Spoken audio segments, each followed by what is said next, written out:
Hello दोस्तों, आप सभी लोगों का स्वागत है टीचर्स अड्डा विद क्षमा यूट्यूब चैनल में। आज की क्लास में हम लोग डिस्कस करेंगे यूपी डीएलएड थर्ड सेमेस्टर के बारे में, जिसमें हम लोग विज्ञान सब्जेक्ट के पवन सीरीज के अति लघुत्तरीय प्रश्नों को डिस्कस करेंगे। सभी सब्जेक्ट के थर्ड सेमेस्टर के जितने भी ऑब्जेक्टिव क्वेश्चंस पवन सीरीज में दिए गए थे, सारे क्वेश्चंस कंप्लीट करवा दिए गए हैं। उनकी प्लेलिस्ट भी बना दी गई है, तो जो भी स्टूडेंट अभी तक वो क्लासेस नहीं देखे हैं, आप लोग अच्छे से उनको देख लीजिए। पेपर 1 और पेपर 2 को भी उसके भी जो है अति लघुत्तरीय प्रश्नों को कंप्लीट करवा दिया गया है। आज की क्लास में हम लोग साइंस सब्जेक्ट के वेरी शॉर्ट क्वेश्चन आंसर को डिस्कस करेंगे। इसमें पहला क्वेश्चन दिया गया है, ध्वनि की आवृत्ति किसे कहते हैं। ये क्वेश्चन 2024 में पूछा गया है, तो इसका आंसर हो जाएगा कि ध्वनि एक प्रकार की ऊर्जा है जो हमारे कान के पर्दे में कंपन उत्पन्न करके मस्तिष्क में पहुंचती है। इस प्रकार हम ध्वनि को महसूस करते हैं। अतः ध्वनि एक प्रकार की संवेदना है। किसी वस्तु में कंपन के कारण ध्वनि उत्पन्न होती है। कोई वस्तु होती है, उसमें जो ध्वनि उत्पन्न होती है वह कंपन के कारण उत्पन्न होती है। अगर आप लोगों से केवल आवृत्ति की डिफिनेशन पूछी जाएगी, तो इसमें दिया गया है आवृत्ति जिसको फ्रीक्वेंसी बोलते हैं, उसकी डिफिनेशन दी गई है। इसमें दिया गया है कि कंपन करने वाली वस्तु द्वारा 1 सेकंड में किए गए कंपनों की संख्या को उसकी आवृत्ति कहते हैं। अगर आप लोगों से आवृत्ति के बारे में पूछा जाएगा, तो एक लाइन आप लोगों को लिखना होगा कि कंपन करने वाली वस्तु द्वारा 1 सेकंड में किए गए कंपनों की संख्या को उसकी आवृत्ति कहते हैं। आगे दिया गया है कि इसे n या फिर f से प्रदर्शित करते हैं। इसका मात्रक जो होता है वह दिया गया है कंपन प्रति सेकंड, या फिर इसका मात्रक हर्ट्ज भी होता है, जिसको hz से प्रदर्शित करते हैं। आगे इसमें दिया गया है आवृत्ति का फॉर्मूला दिया गया है, आवृत्ति बराबर 1/आवर्तकाल। आवर्तकाल को t से भी प्रदर्शित करते हैं। नेक्स्ट क्वेश्चन इसमें दिया गया है, अगला क्वेश्चन पूछा गया है, हाइपरमेटोपिया को स्पष्ट कीजिए। सबसे पहले आप लोग ये जान लीजिए कि जो हाइपरमेटोपिया है ये किसे कहते हैं। इसको जो है हाइपरोपिया भी कहते हैं। अगर आप लोगों से इसी शब्द की जगह पर आप लोगों के एग्जाम में पूछा जाए कि हाइपरोपिया किसे कहते हैं, उसके बारे में आप लोगों को लिखना पड़े, तो दोनों जो है सेम ही है, बस केवल शब्द डिफरेंट है, बाकी इनका मतलब एक ही है। इसको जो है दूरदृष्टि दोष के नाम से जाना जाता है। हिंदी में इसको जो है हाइपरोपिया और हाइपरमेटोपिया को दूरदृष्टि दोष के नाम से जाना जाता है। तो इसमें हम लोगों को दूरदृष्टि दोष के बारे में लिखना है। इसमें दिया गया है कि हाइपरमेटोपिया में व्यक्ति दूर की चीज़ों को आसानी से देख सकता है, परंतु उसे पास की वस्तु धुंधली दिखाई देती है या फिर देखने में परेशानी होती है। हाइपरमेटोपिया में वस्तु का प्रतिबिंब रेटिना पर न बनकर रेटिना से दूर जाकर बनता है। अगर आप लोगों से 1 नंबर में पूछा जाएगा कि दूरदृष्टि दोष या फिर हाइपरमेटोपिया में वस्तु का प्रतिबिंब रेटिना के पास बनता है या फिर रेटिना पर बनता है या रेटिना से दूर जाकर बनता है, तो वहाँ पे आप लोगों को टिक करना होगा कि रेटिना से दूर जाकर बनता है। ये पॉइंट आप लोगों को याद रखना है। और अगर आप लोगों के एग्जाम में हाइपरमेटोपिया दिया हो या फिर हाइपरोपिया दिया हो या फिर दूरदृष्टि दोष दिया हो, सभी का आंसर सेम होगा। और जो निकट दृष्टि दोष होता है उसको जो है मायोपिया के नाम से जाना जाता है। तो इसका अन्य नाम आप लोग याद रख लें, क्योंकि यहाँ पे जो है जैसे ये वाला क्वेश्चन था, यहाँ पे दूरदृष्टि दोष नहीं देकर क्वेश्चन पूछा गया था, बल्कि हाइपरमेटोपिया के नाम से क्वेश्चन पूछा गया था। तो इसका अन्य नाम जो है आप लोगों को अगर याद रहेगा तो लिखने में आप लोगों को आसानी होगी। अगला क्वेश्चन पूछा गया है, काजीरंगा राष्ट्रीय उद्यान कहाँ स्थित है, यह किस जंतु के संरक्षण के लिए प्रसिद्ध है। ये क्वेश्चन 2024 में पूछा गया है। तो जो काजीरंगा राष्ट्रीय उद्यान है यह असम में स्थित है, और जो है इसमें पूछा गया है यह किस जंतु के संरक्षण के लिए है, तो यह जो है भारतीय गैंडा जो है इसके लिए है। इसमें आगे दिया गया है कि काजीरंगा राष्ट्रीय उद्यान असम में स्थित है। इसकी जो स्थापना अगर आप लोगों से पूछी जाएगी तो 1904 में इसकी स्थापना हुई।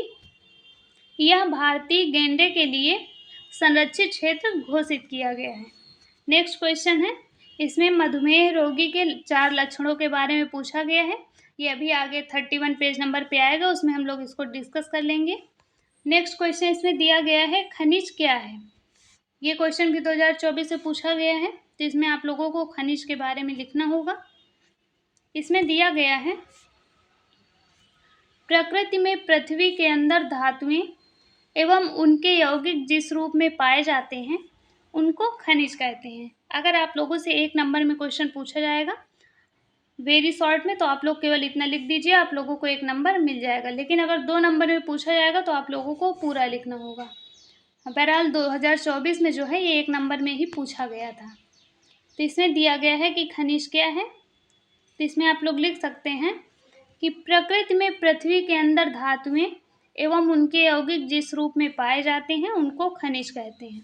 आगे दिया गया है कि इसी खनिज के नाम के साथ कोष्ठक में लिखा सूत्र इस खनिज के मुख्य अंश दर्शाता है।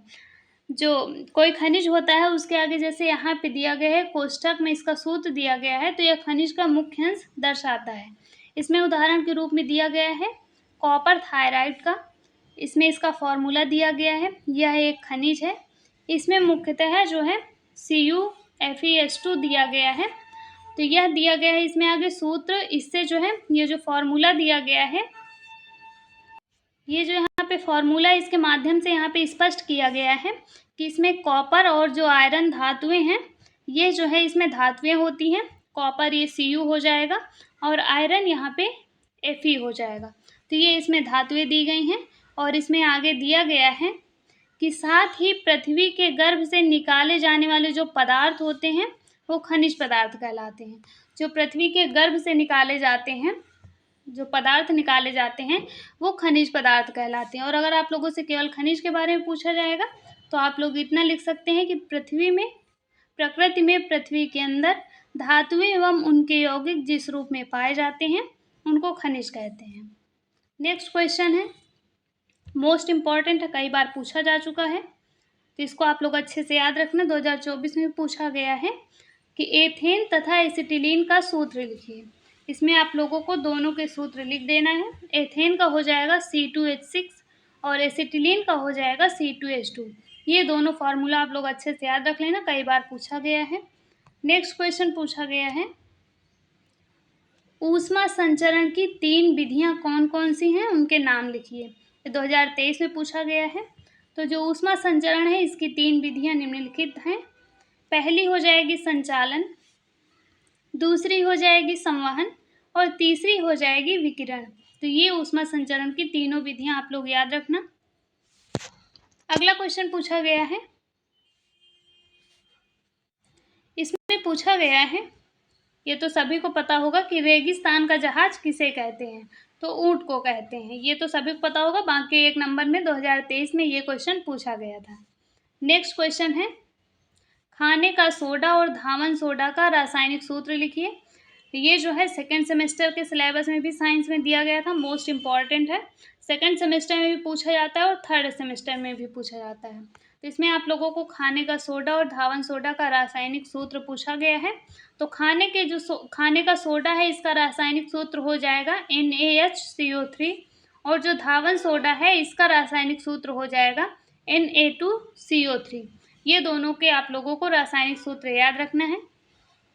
नेक्स्ट क्वेश्चन पूछा गया है, मछली तथा तिलचट्टे के श्वसन अंगों के नाम लिखिए। जो मछली और तिलचट्टा है इनके आप लोगों को श्वसन अंगों के नाम बताना है। तो इसमें दिया गया है मछली के श्वसन अंग गलफड़े द्वारा होता है, यहाँ पे गलफड़े हो जाएगा। और तिलचट्टा जो होता है उसमें श्वसन जो होता है वायु नलिकाओं द्वारा होता है। तो यहाँ पे आप लोगों को 2 पॉइंट याद रखना है। मछली वाला तो सभी को पता होगा कि मछली का जो श्वसन अंग है वह हो जाएगा गलफड़ों द्वारा, और जो तिलचट्टा होता है इसका श्वसन अंग जो होता है वायु नलिकाओं द्वारा होता है श्वसन तिलचट्टे में। ये दोनों पॉइंट आप लोग याद रखना। नेक्स्ट क्वेश्चन पूछा गया है, पेट्रोलियम को द्रव सोना या फिर इंग्लिश में इसको लिक्विड गोल्ड बोलते हैं। तो पेट्रोलियम को द्रव सोना क्यों कहा जाता है? 2023 में क्वेश्चन पूछा गया है।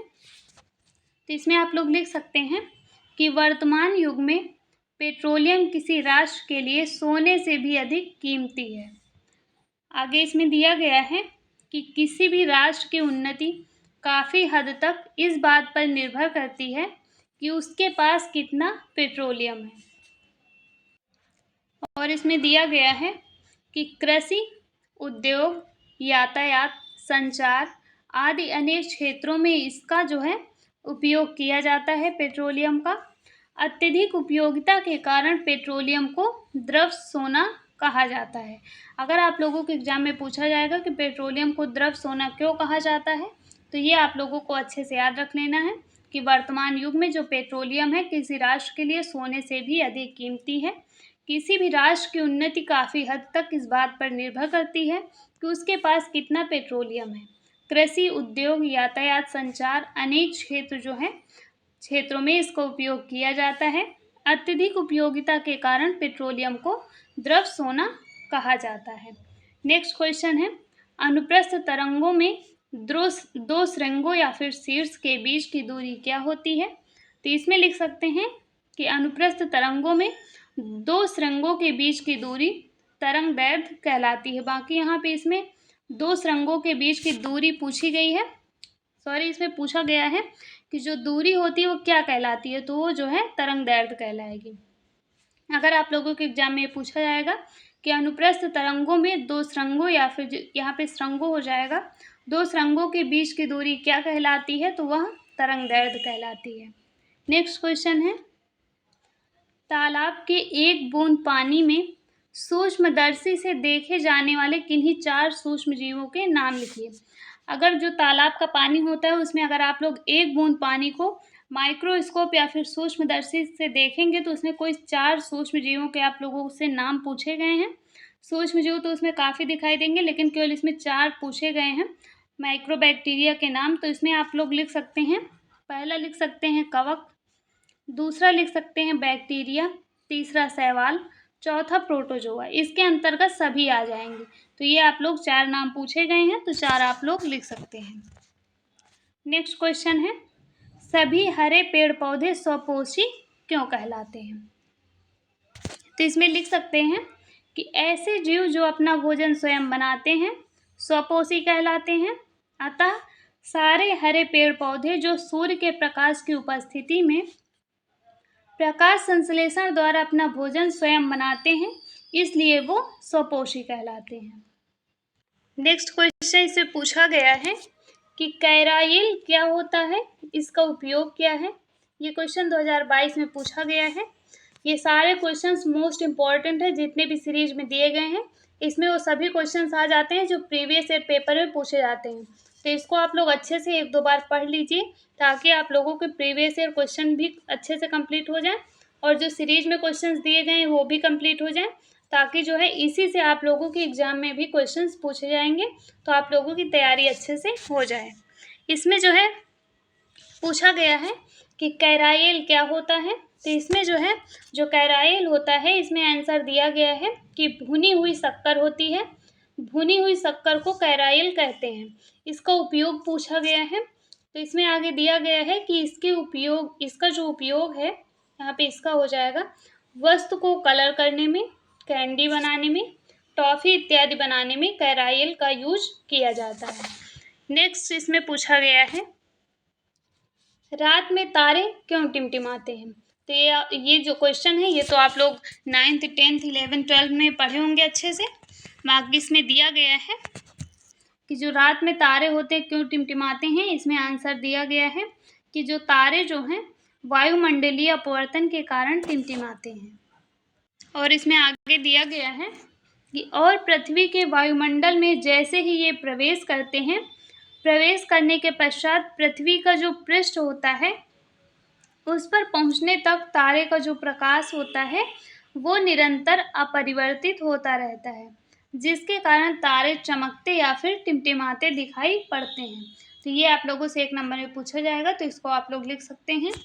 नेक्स्ट क्वेश्चन पूछा गया है ध्वनि ठीक से सुनाई दे, इसके लिए सिनेमा हॉल में अवशोधन का प्रयोग किस प्रकार से होता है? ये क्वेश्चन भी 2022 में पूछा गया है। इसमें आंसर के रूप में आप लोग लिख सकते हैं कि सिनेमा हॉल में अवशोषण का प्रयोग हाल ही में यहाँ पे हो जाएगा अवशोधन। इसको आप लोग करेक्ट कर लीजिए, यहाँ पे अवशोधन हो जाएगा। तो इसका आंसर हो जाएगा कि सिनेमा हॉल में अवशोधन का प्रयोग हॉल में आ रही आवाज़ को अवशोषित करने के लिए होता है। आगे दिया गया है कि सिनेमा हॉल के अंदर दीवारों में होल या फिर छिद्र होते हैं जो आवाज़ को अवशोषित करते हैं। इसमें आप लोगों को सबसे लास्ट वाली लाइन जो है दी गई है कि सिनेमा हॉल के अंदर दीवारों में होल होते हैं या फिर छिद्र होते हैं जो आवाज़ को अवशोषित करते हैं। ये पॉइंट आप लोगों को याद रखना है। नेक्स्ट क्वेश्चन इसमें पूछा गया है, प्रतिध्वनि एवं गूंज में क्या अंतर है? प्रतिध्वनि एवं गूंज में आप लोगों को अंतर इसमें बताना है। क्वेश्चन 2022 में पूछा गया है। तो इसमें हो जाएगा, सबसे पहले आप लोग प्रतिध्वनि के बारे में लिख दीजिए, उसके बाद गूंज के बारे में। तो सबसे पहले हम लोग जानेंगे कि प्रतिध्वनि क्या है। इसमें दिया गया है कि पहाड़ों, गहरे कुओं तथा बड़ी इमारतों में ध्वनि उत्पन्न करने पर ध्वनि तरंगे पहाड़ों की सतह या फिर गहरे कुओं के पानी के तल और बड़ी इमारतों की छत से टकराकर परावर्तित होती हैं। जो ध्वनि मूल ध्वनि से थोड़ी देर बाद सुनाई पड़ती है उसे प्रतिध्वनि कहते हैं। इसको आप लोगों ने, जो छोटे बच्चे होते हैं, जब आप लोग छोटे रहे होंगे या फिर कोई भी जो बच्चे होते हैं वो इसको प्रैक्टिस करते हैं, उनको बहुत मज़ा आता है। जैसे आप लोग किसी, जो कोई कुआं वगैरह होता है या फिर कहीं पे पहाड़ों वगैरह में या फिर कोई बड़ी इमारत होती है, वहाँ पे आप लोग अगर बोलेंगे तो सेम आपकी आवाज़ थोड़ी आपके बोलने के जस्ट बाद सुनाई देती है, उल्टा होती है। तो उसी को ध्वनि का, जब उल्टा होना आप लोगों को पुनः वो ध्वनि सुनाई देगी तो उसे ही प्रतिध्वनि कहते हैं। आप लोग जो है कोई भी गहरा कुआं हो उसमें आप लोग बोलिए तो सेम आपकी आवाज़ आपके बोलने के तुरंत बाद सुनाई देगी, तो वही प्रतिध्वनि कहलाती है। छोटे में बच्चे ये सब बहुत करते हैं, उनको बहुत मज़ा आता है। आगे इसमें दिया गया है गूंज के बारे में। तो इसमें आप लोग लिख सकते हैं कि एक बहुत बड़े कमरे या फिर गुंबद में जब बोलते हैं तो ध्वनि का परावर्तन बार बार होता है, इसे ही गूंज कहते हैं। प्रतिध्वनि में ध्वनि का परावर्तन केवल एक बार होता है, जबकि गूंज में ध्वनि का परावर्तन बार बार होता है। आप लोग बोलते हैं कि यहाँ पे जो है आवाज़ गूंज रही है, तो वही है, यहाँ पे गूंज के बारे में पूछा गया है। तो जैसे यहाँ पे डिफरेंट भी बताया गया है प्रतिध्वनि और गूंज में, कि प्रतिध्वनि में ध्वनि का परावर्तन केवल एक बार होगा।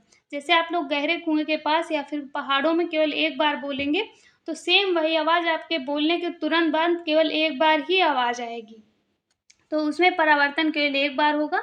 जबकि जो गूंज होती है उसमें ध्वनि का परावर्तन बार बार होता है। ये इम्पॉर्टेंट पॉइंट है, तो इसको आप लोग अच्छे से याद रखना। नेक्स्ट क्वेश्चन पूछा गया है, कार्बन के किसी एक क्रिस्टलीय अपरूप का नाम बताएं तथा उसकी संरचना समझाइए। क्वेश्चन 2021 में पूछा गया है। तो इसका आंसर हो जाएगा कि हीरा कार्बन का एक पारदर्शी क्रिस्टलीय अपरूप है। इसमें एक नाम पूछा गया तो उसमें आप लोग हीरा लिख सकते हैं। आगे दिया गया है कि इसमें कार्बन का एक परमाणु कार्बन के अन्य 4 परमाणुओं के साथ से जो है जुड़ा होता है। कार्बन परमाणुओं की चतुष्फलकीय व्यवस्था के कारण यह पूर्णतः आबद्ध कठोर तथा त्रिविमीय संरचना का होता है। यहाँ पे उसकी संरचना के बारे में पूछा गया था, तो यहाँ पे इसकी संरचना के बारे में बताया गया है। नेक्स्ट क्वेश्चन है, शरीर में इंसुलिन की कमी से होने पर जो है, जब शरीर में इंसुलिन की कमी हो जाती है तो उससे क्या प्रभाव परिलक्षित होता है। तो इसमें लिख सकते हैं कि शरीर में इंसुलिन की कमी से मधुमेह, जिसको डायबिटीज़ बोलते हैं, मधुमेह नामक रोग हो जाता है। इसको जो है डायबिटीज़ कहते हैं। यहाँ पे आप लोग डायबिटीज़ लिख सकते हैं। अगला क्वेश्चन है, पृथ्वी के चारों ओर कितनी ऊंचाई तक वायुमंडल का विस्तार होता है? वायुमंडल का ओजोन स्तर जीवधारियों के लिए कैसे महत्वपूर्ण है? क्वेश्चन 2021 में पूछा गया है। इसका आंसर हो जाएगा कि जो पृथ्वी है यह चारों तरफ वायु से घिरी हुई है। पृथ्वी के चारों ओर वायु का यह जो आवरण है यह वायुमंडल कहलाता है। वायुमंडल लगभग 100 किलोमीटर की ऊंचाई तक फैला हुआ है। आगे दिया गया है ओजोन परत पृथ्वी से लगभग 50 किलोमीटर ऊपर ओजोन की रक्षात्मक परत या फिर कवच पाई जाती है। यह घातक परावैंगनी किरणें जिसको यूवी रेज या फिर अल्ट्रावायलेट रेज के नाम से जानते हैं, जिसको जो है परावैंगनी किरणों को पृथ्वी पर आने से रोकती है। ओजोन परत जो होती है यह यूवी रेज को पृथ्वी तक आने से रोकती है। आगे दिया गया है इसके क्षतिग्रस्त होने से हमारा स्वास्थ्य तथा भोजन स्रोत प्रभावित होंगे यूवी रेज से। नेक्स्ट क्वेश्चन इसमें दिया गया है थर्मामीटर बनाने में पारा का उपयोग क्यों किया जाता है। क्वेश्चन 2021 में पूछा गया है। इसमें लिख सकते हैं कि इसमें ऊष्मा के कारण प्रसार एक समान होता है। जो थर्मामीटर होता है उसमें जो पारा होता है इसी का यूज क्यों किया जाता है ये इसमें पूछा गया है। तो इसमें दिया गया है कि इसमें जो है जो पारा होता है इसमें ऊष्मा के कारण प्रसार एक समान होता है अथवा अधिक होता है। यह ऊष्मा का अच्छा चालक भी होता है। ये एक आकारदर्शीय पदार्थ भी होता है। यह जो पारा होता है यह एक आकारदर्शीय पदार्थ भी होता है। कांच की जो नली है ये उसके साथ भी नहीं चिपकता है। जो कांच की नली होती है उसके अंदर जो है उसमें नहीं चिपकता है। ये तापमापी के पारे का उपयोग किया जाता है। ये जो पारा होता है Hg जो होता है यह तापमापी में पारे का उपयोग जो है इसी वजह से किया जाता है। इसे पूछा गया था थर्मामीटर में पारे का उपयोग क्यों किया जाता है, तो वही इसमें बताया गया है। सबसे इम्पॉर्टेंट पॉइंट ये है कि जो कांच की जो नली होती है उसके साथ नहीं चिपकता है, इसी वजह से थर्मामीटर जो बनाने में पारे का यूज किया जाता है। नेक्स्ट क्वेश्चन है आर्किमिडीज का सिद्धांत बताइए। यहाँ पे आर्किमिडीज हो जाएगा, इसका सिद्धांत पूछा गया है। तो इसमें हो जाएगा कि जब कोई वस्तु किसी द्रव में पूरी या फिर आंशिक रूप से भिगोई जाती है तो उसके भार में जो आभासीय कमी होती है वह वस्तु द्वारा हटाए गए द्रव के बराबर होती है। ये जो है आर्किमिडीज का सिद्धांत है। नेक्स्ट क्वेश्चन से पूछा गया है वायुमंडल में कार्बन डाइऑक्साइड की मात्रा बढ़ने पर क्या होता है। ये क्वेश्चन 2019 में पूछा गया है। तो इसका आंसर हो जाएगा कि वायुमंडल में कार्बन डाइऑक्साइड गैस प्राकृतिक रूप से 0.3% से 0.4% पाई जाती है। जो वायुमंडल होता है उसमें जो CO2 होती है, कार्बन डाइऑक्साइड होती है, ये 0.3 से 0.4% तक पाई जाती है। आगे दिया गया है कि यह सूर्य से आने वाली किरणों को रोकती है लेकिन उन्हें वापस भी नहीं जाने देती। अर्थात कार्बन डाइऑक्साइड की मात्रा बढ़ जाए तो उससे जो है क्या क्या नुकसान होंगे, क्या क्या चेंजेस आएंगे, सारे इसमें दिए गए हैं। फर्स्ट पॉइंट दिया गया है कि ग्लोबल वार्मिंग अर्थात पृथ्वी का तापमान बढ़ जाएगा। जब CO2 जो है वापस नहीं जाएगी तो इसमें क्योंकि दिया गया है कि जो वायुमंडल है यह उसे वापस नहीं जाने देती, तो उससे जो है CO2 की मात्रा बढ़ जाएगी तो ग्लोबल वार्मिंग यानी कि पृथ्वी का तापमान बढ़ जाएगा। दूसरा पॉइंट दिया गया है जीवधारियों को सांस लेने में परेशानी होगी। नेक्स्ट दिया गया है पहाड़ों की बर्फ पिघल जाएगी जिससे समुद्र जल स्तर बढ़ जाएगा। और लास्ट पॉइंट दिया गया है कि समुद्र के किनारे वाले शहर डूबने का खतरा बढ़ जाएगा। जैसे इसमें दिया गया है कि जब जल स्तर यहाँ पे पहाड़ों की बर्फ पिघलेगी तो जल स्तर बढ़ जाएगा, और फिर इसमें आगे दिया भी गया है कि ये पॉइंट आप लोग लिखें या फिर ना लिखें, इसी से साबित हो जाएगा कि जब जल स्तर बढ़ेगा तो फिर जाहिर सी बात है कि जो समुद्र के किनारे शहर है वो डूबने का उनका खतरा बढ़ जाएगा। और इसमें एक ही सोल्यूशन है कि अगर वायुमंडल में कार्बन डाइऑक्साइड की मात्रा को जो है बढ़ने ना दिया जाए तो उसके लिए अधिक से अधिक जो है वृक्षारोपण करना होगा, उसी से जो है इसकी मात्रा को बढ़ने से रोका जा सकता है। नेक्स्ट क्वेश्चन से पूछा गया है जड़ किसे कहते हैं, यानी कि रूट।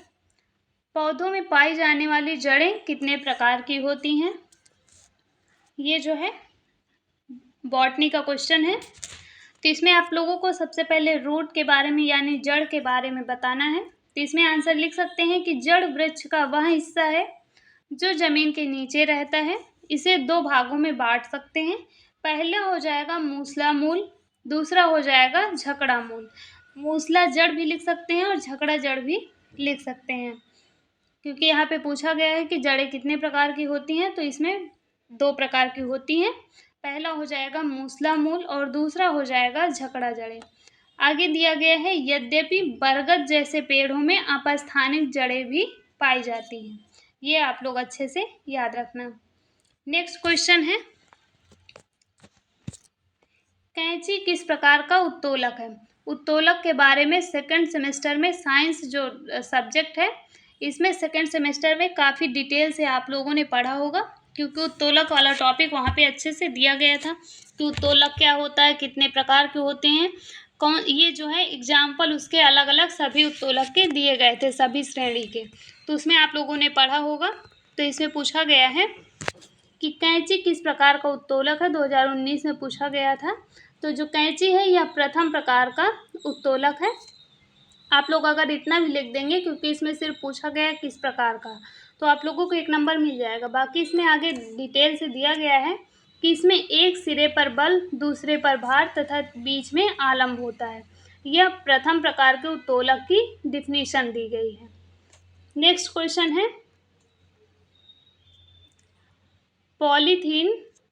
पॉलीथीन बहुलक के 2 उपयोग लिखिए। तो इसमें पॉलीथीन बहुलक के उपयोग निम्नलिखित हैं। पहला हो जाएगा प्लास्टिक के थैले बनाने में, दूसरा हो जाएगा प्लास्टिक फिल्म बनाने में, तीसरा हो जाएगा जिओब्रेन बनाने में और चौथा हो जाएगा प्लास्टिक बोतल तथा अन्य पात्र बनाने में। यहाँ पे आप लोगों से 2 उपयोग पूछे गए हैं, तो इसमें से कोई भी आप लोग 2 लिख सकते हैं। नेक्स्ट क्वेश्चन इसमें पूछा गया है कि दूरदृष्टि दोष करने के लिए जो दूरदृष्टि दोष होता है इसको दूर करने के लिए चश्मे में कौन सा लेंस प्रयोग करते हैं, या फिर यहाँ पे पूछा जाए कि दूरदृष्टि दोष के निवारण हेतु कौन से लेंस का प्रयोग करते हैं। यहाँ से आप लोगों को निवारण हेतु अगर पूछा जाएगा तो इसका आंसर हो जाएगा उत्तल लेंस का यूज करते हैं। जो दूरदृष्टि होता है इसके निवारण हेतु या फिर इसको दूर करने के लिए उत्तल लेंस का उपयोग जो है करते हैं। नेक्स्ट क्वेश्चन है, कौन सा जंतु मरुस्थलीय वातावरण के लिए अधिक उपयुक्त है और क्यों? तो इसमें आप लोगों को सबसे पहले बताना है कि कौन सा जंतु जो है मरुस्थलीय वातावरण के लिए अधिक उपयुक्त है। तो मरुस्थलीय वातावरण के लिए ऊंट जो होता है सबसे अधिक उपयोगी जीव है। इसे पूछा गया है क्यों, आप लोगों को इसमें डिफाइन करना है। तो इसमें दिया गया है क्योंकि फर्स्ट पॉइंट में दिया गया है इसे प्यास जो है, ऊंट को प्यास बहुत कम लगती है। दूसरा दिया गया है इसके पैर गद्देदार होते हैं जो मरुस्थलीय रेत में आसानी से चल पाते हैं। इसके बारे में भी आप लोगों ने सेकंड सेमेस्टर में अच्छे से पढ़ा है। सेकंड में शायद नहीं था, फर्स्ट सेमेस्टर में आप लोगों ने इसको अच्छे से पढ़ा था। नेक्स्ट जो है, रेगिस्तान का जहाज किसे कहते हैं, क्वेश्चन अभी रिपीट हुआ है। तो ये जो है काफ़ी आसान आप लोगों को ये क्वेश्चन लग रहा होगा, लेकिन ये 2 से 3 बार क्वेश्चन पूछा जा चुका है। रेगिस्तान का जहाज ऊंट को कहते हैं। नेक्स्ट क्वेश्चन है, जीवाणुओं से प्राप्त होने वाले 2 प्रतिजैविक जिसको एंटीबायोटिक कहते हैं, दवाओं के आप लोगों को नाम बताना है। सिर्फ आप लोगों से 2 पूछे गए हैं, इसमें से आप लोग कोई भी 2 लिख सकते हैं। पहला दिया गया है स्ट्रेप्टोमाइसिन, दूसरा दिया गया है टेरामाइसिन और तीसरा दिया गया है क्लोरोमाइसिटिन आदि विभिन्न एंटीबायोटिक्स के ही जो है उदाहरण है। ये सभी जो है एंटीबायोटिक्स के उदाहरण हैं। आप लोगों से 2 पूछे गए हैं, जहाँ यहाँ पे 3 दिए गए, इनमें से आप लोग कोई भी 2 लिख सकते हैं। नेक्स्ट क्वेश्चन है, आदर्श रक्तचाप कितना होता है एवं रक्तचाप मापक यंत्र का नाम लिखिए। यहाँ पर आप लोगों से नॉर्मल जो है ब्लड प्रेशर के बारे में पूछा गया है, जिसको आप लोग शॉर्ट में बीपी कहते हैं। तो यहाँ पे दिया गया है कि स्वस्थ मनुष्य का दाब या जो बीपी होता है 120/80 80 mmHg होता है। ये पॉइंट आप लोगों को अच्छे से याद रखना है। जो नॉर्मल एक स्वस्थ मनुष्य का जो बीपी होता है, रक्तदाब होता है, 120/80 mmHg होता है। ये पॉइंट आप लोग अच्छे से याद रखना। ये शॉर्ट में भी ये क्वेश्चन पूछा जाता है। आगे इसमें दिया गया है प्रकुंचन दाब 120 Hg तथा शिथिलन दाब जो होता है वह 80 Hg दर्शाता है। इसमें जो 120/80 जो दिया गया है, तो जो ऊपर 120 दिया गया है यह प्रकुंचन दाब को दर्शाता है, और जो नीचे 80 दिया गया है यह शिथिलन दाब को दर्शाता है।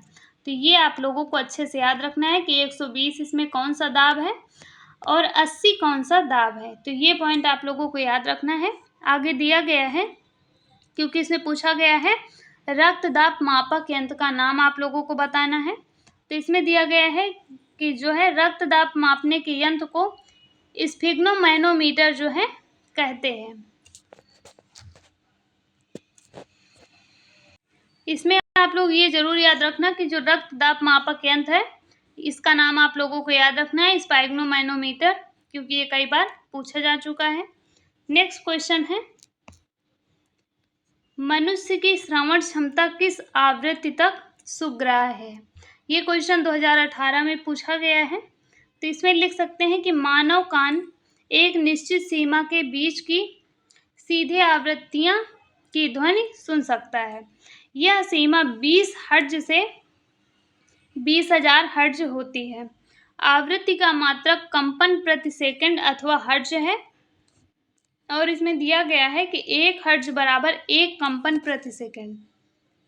अगर यही सेम क्वेश्चन आप लोगों के एग्जाम में भी पूछा जाएगा कि मानव की श्रवण क्षमता किस आवृत्ति तक सुग्राह्य है, तो आप लोग केवल यह लिखना है कि यह सीमा 20 हर्ट्ज से 20,000 हर्ट्ज है। ये आप लोगों को नॉर्मल जो है एक लाइन में लिख देना है, आप लोगों को पूरा नंबर मिल जाएगा। नेक्स्ट क्वेश्चन पूछा गया है कि निकट दृष्टि दोष, जिसको जो है मायोपिया के नाम से भी जाना जाता है, निकट दृष्टि दोष को मायोपिया कहते हैं।